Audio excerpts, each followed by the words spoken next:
Hello everyone, if you're planning a trip to China, you are going to need a way to pay for things. In China, there are two major apps that are used to make payments.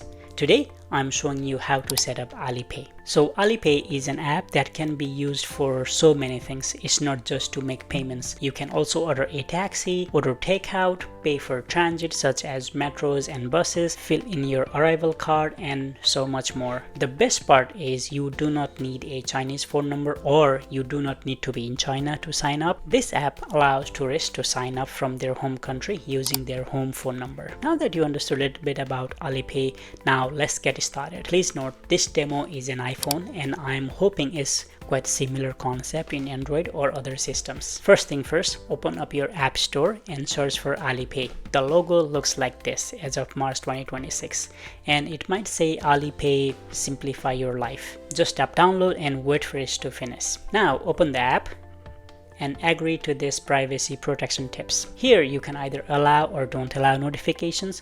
For this demo I will tap don't allow as I don't want notification. Then on this screen here it says welcome to Alipay at the top.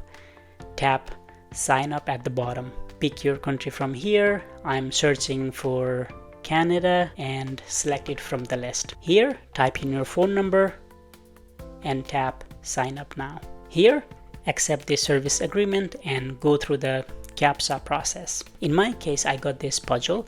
I just have to rotate each image to align it perfect. And once you're done, tap confirm. Then you'll get a text message with a code. Type that code into the app to verify your phone number. Here, you need to select your country again, and I will select Canada, and it will take you to this screen here. And that's almost 80% complete. The next step is to add your international bank card and also get verified for unrestricted access. Now let's talk about how to get verified. Before you can pay, you have to prove who you are. There are a few ways to do this, but I will show you the one that I did. Go to account at the bottom here, then tap the arrow beside your name, tap identity information. On this page, you will need to provide your real information such as your legal name or actual name, your basic information such as gender, passport number, expiry, address, etc. During the process, you will also need to take a selfie so the app knows it's you. And don't worry, this is just a standard process for all travelers. Just one tip, if the passport scan does not work the first time, make sure you are in a bright room with no glare on your passport. It's the most common reason the app might ask you to try again. Since I've already provided this, I cannot redo this again, but you got the point. Now that you are verified, the next step is to add or link your bank card. These are the credit or debit card that you want to use to pay for things. Now go back to the account, tap bank cards. Here type in your card details and tap add. If you have another card, I suggest adding that too as a backup.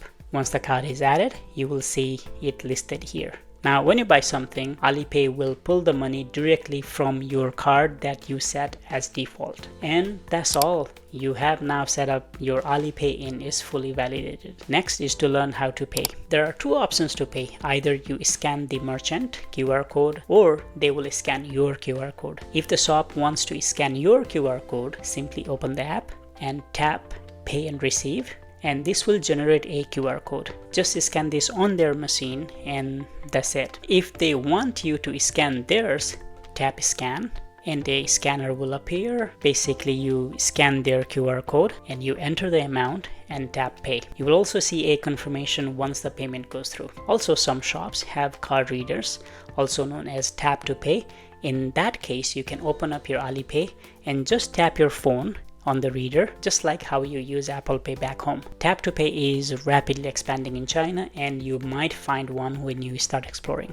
Alipay will deduct the money from your link, debit or credit card. But here is the important tip. If the transaction is over 200 yuan, Alipay will add 3% surcharge, and the total including the surcharge will be deducted from your bank account. If the transaction is below 200 yuan, then there is no cost. Now remember, your bank card may charge additional fees such as exchange fee, and they may apply their own exchange rate, or they may use Visa or MasterCard exchange rate of the day. But the main point is your bank will not add that 3% surcharge. It will only charge the fees on the total amount Alipay charges. To save money on surcharge, you can request the merchant to split the cost into two, making it below 200 yuan per transaction. However, this is not always possible. Let's say if you are buying a high-speed train ticket, then you cannot really split the cost. Some vendors may not feel comfortable splitting the charge. Sometimes Alipay offers fee waivers, and if that offer is given to you, such surcharges are waived. Now let me briefly talk about Alipay. This app has multiple features, but primary use is to make digital payments in China. And like I said earlier, you can use this to order a DD. It's a Uber or Lyft or Grab of China,